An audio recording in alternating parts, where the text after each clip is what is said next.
Quando uma inovação, uma nova geração chega ao campo, ela traz com ela a inovação. Os mais jovens buscam por tecnologia e sustentabilidade e, com isso, abrem espaço para soluções desenvolvidas pelas startups do agronegócio brasileiro, que já somam aí cerca de 1.700 empresas, de acordo com o último levantamento do Radar AgTech Brasil.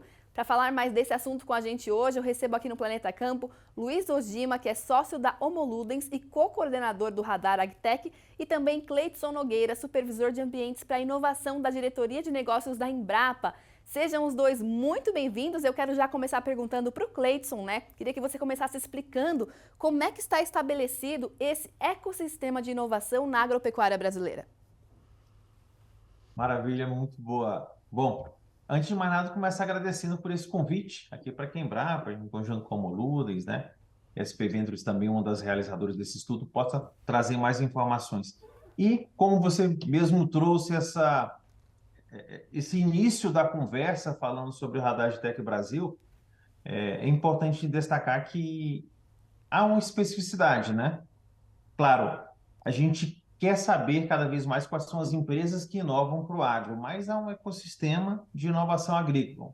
Um ecossistema de inovação agrícola que tem grandes áreas, né? Vamos chamar assim dimensões. A gente tem tanto a dimensão de governo, que aí a gente está falando dos ministérios, recursos públicos, vários recursos públicos de fomento à pesquisa, políticas, como a gente também tem essa dimensão de conhecimento, que são as universidades, faculdades, escolas, instituições de pesquisa, e uma dimensão também de negócios, empresas, grandes corporações, os produtores agropecuários e, obviamente, uma série de mecanismos geradores de novos empreendimentos, né? E aí a gente pode classificar as incubadoras, os parques tecnológicos, as aceleradoras, os investidores, e aí todos esses atores que estão no ecossistema de inovação.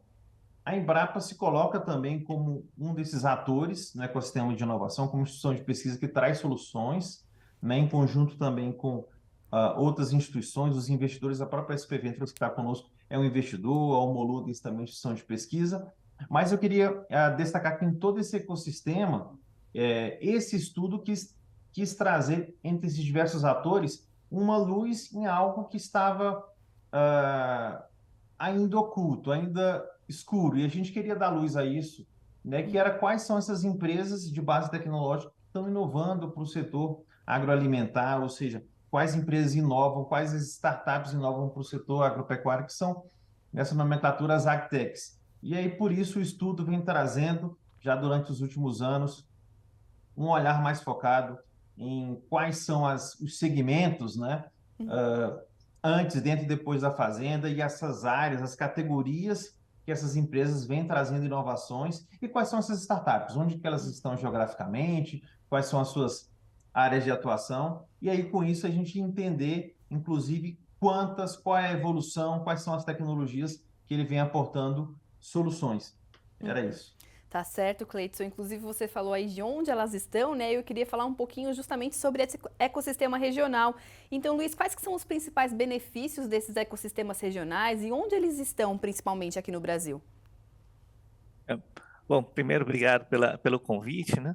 Acho que acho que tem vários ecossistemas que a gente tem aí uma correlação muito forte com os ecossistemas de inovação e negócios no Brasil, né? Então, acho que a gente vê duas coisas, né? A gente vê no Radar AgTech que a principal cidade que tem concentra mais agtechs e tanto antes, dentro como depois da fazenda, ainda é a cidade de São Paulo mesmo, né? E isso reflete aí por conta da massa crítica mesmo, de ter um sistema de pesquisa com universidades e também institutos de pesquisa, várias das principais empresas também, dos decisores estão aqui na cidade de São Paulo. Então, mesmo que você não tenha a produção agrícola tão forte na cidade, você tem essa força, né, de inovação. Mas acho que, como você puxou, né, a Piracicaba e outros núcleos aí mais tradicionais aí onde você vê lá em Londrina, Maringá, Juiz de Fora e outros, né? Você tem muitos lugares onde você já tinha o que a gente chamava aí de políticas de arranjos produtivos locais e desenvolvimento de rede, enfim, décadas aí de pessoas, tanto do lado do conhecimento científico, do pessoal de políticas públicas, mas também por pessoal de produtores, associações, cooperativas aí trabalhando. E isso é importante porque dá sinergia para esses esforços, né? Muitas vezes as cidades não têm força aí para fazer enfim, atacar em várias frentes.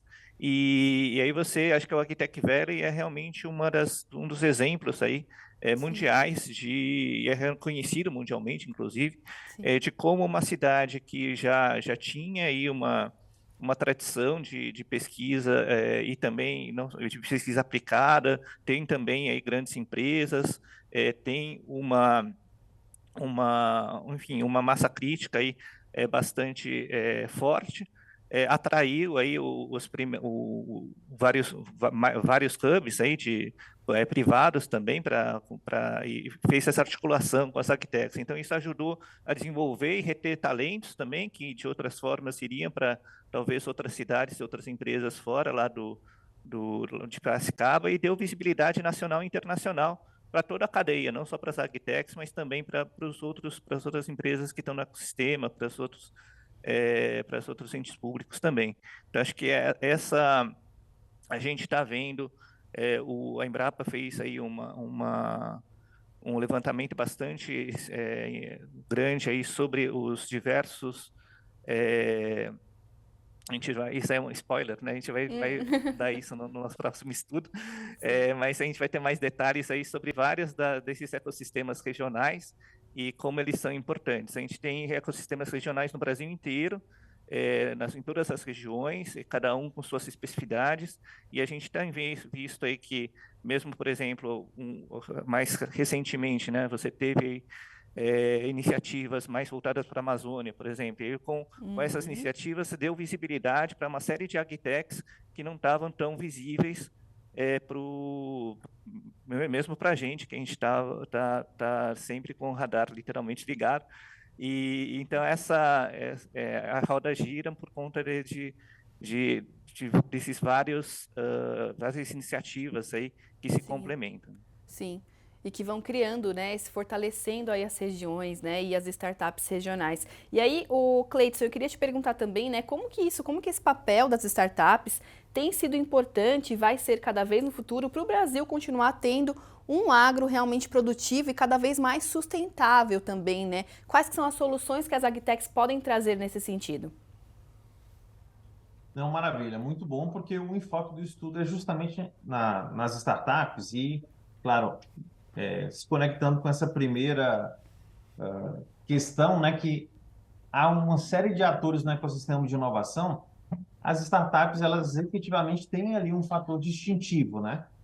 Respondendo bem objetivamente a sua pergunta, o papel delas é em ajudar cada vez mais a gente ter mais inovações e inovações de maneira mais rápida, né? Para além dos parceiros tradicionais que vêm durante anos fazendo a base de pesquisa e desenvolvimento de tecnologia, instituições de pesquisa, universidades, né? Outras instituições de pesquisa, tanto em nível federal quanto estadual, esses outros atores, as startups trazem empreendedores que estão aí com um olhar diferenciado justamente para necessidades, dores do setor agropecuário, que também carece de muitas inovações, né? E as startups aí focando especificamente no olhar para essa economia inovadora, cada vez mais conectados com outras tecnologias, olhando uma fazenda mais inteligente, né? O Agro 4.0, trazendo aí transformação digital, novas tecnologias também com biológicos, genética, e são modelos que têm um alto potencial de escala, de escalabilidade. Quando você fala aí de unicórnios, né, empresas que conseguem, em um curto espaço de tempo, conseguir chegar a esse número de 1 bilhão, é realmente porque trouxeram ali uma tecnologia, muitas vezes num setor de alto risco, com alta flexibilidade, né, que esse é um papel muito importante das startups nesse processo, que muitas vezes grandes organizações não conseguem entrar nesse cenário de maneira tão contundente, e elas nos trazem esse fortalecimento para diversas ações que impactam positivamente cada vez mais o setor agropecuário, né, o agronegócio brasileiro, e focado em grandes desafios. E aí, quando você fala tecnologias até sustentáveis, a gente tem mudanças climáticas. Segundo a Organização das Nações Unidas para a Alimentação e Agricultura, FAO, você Sim. tem cada vez mais necessidade de práticas mais sustentáveis, né? E um cenário de tendências futuras, aumento do consumo, composição de mudanças, né, na dieta, mudanças climáticas globais, e tudo isso com a limitação de recursos naturais. Para isso, precisamos de solução, de inovação, e as startups vêm a esse encontro. Com certeza. Luiz, para a gente encerrar, então, eu queria perguntar para você como é que a gente pode continuar incentivando, né, esse crescimento das startups, como o estudo mostrou que elas vêm aí aumentando nos últimos anos. Então, eu queria que você explicasse para a gente rapidamente como que a gente pode continuar incentivando isso. Perfeito. Acho que primeiro reforçar, né, que a gente só é grande porque existe um desafio, né? A importância desses desafios humanos, sociais e ambientais são enormes e as agtechs aí conseguem ter um impacto praticamente em todos os Objetivos de Desenvolvimento Sustentável lá da ONU, né? Acho que, então, primeiro, existe não só porque as pessoas acham legal, mas porque realmente tem uma função, uma né? demanda muito importante, né? Aí acho que tem duas grandes, se for dividir, acho que tem duas grandes frentes, né? Oferta e a demanda, né? Do lado da oferta, eu acho que continuar desenvolvendo o ecossistema, né? E acho que uma coisa que explica esse crescimento é o amadurecimento aí de vários atores, desde dos investidores, que a gente já tem fundos maiores e mais sólidos, e mais especializados também em agtech, né? A SP Ventures é um exemplo, mas a gente tem outros também, tanto no que a gente chama de capital semente, né? Para as empresas menores, como também mais investidores que estão mais para cima. Como também, acho que as empresas estão mais interessadas com programas de inovação aberta, a própria Embrapa tem chamadas de inovação aberta em diversas unidades, e do outro lado, acho que tem a questão da demanda, né? Então, acho que tem que ter essa parte dos produtores terem a infraestrutura cada vez melhor, com conectividade, e conhecimento e acesso aí às novas tecnologias. A gente também tem essa parte da demanda. Perfeito. Luiz e Cleidson, muito obrigada pela participação aqui de vocês hoje, falando sobre esse assunto tão importante das agtechs para o agronegócio. Muito obrigada mais uma vez. Planeta Campo, patrocínio JBS. Alimentar a mudança é o nosso compromisso. UPL, apoio SLC Agrícola, produzindo com eficiência e sustentabilidade.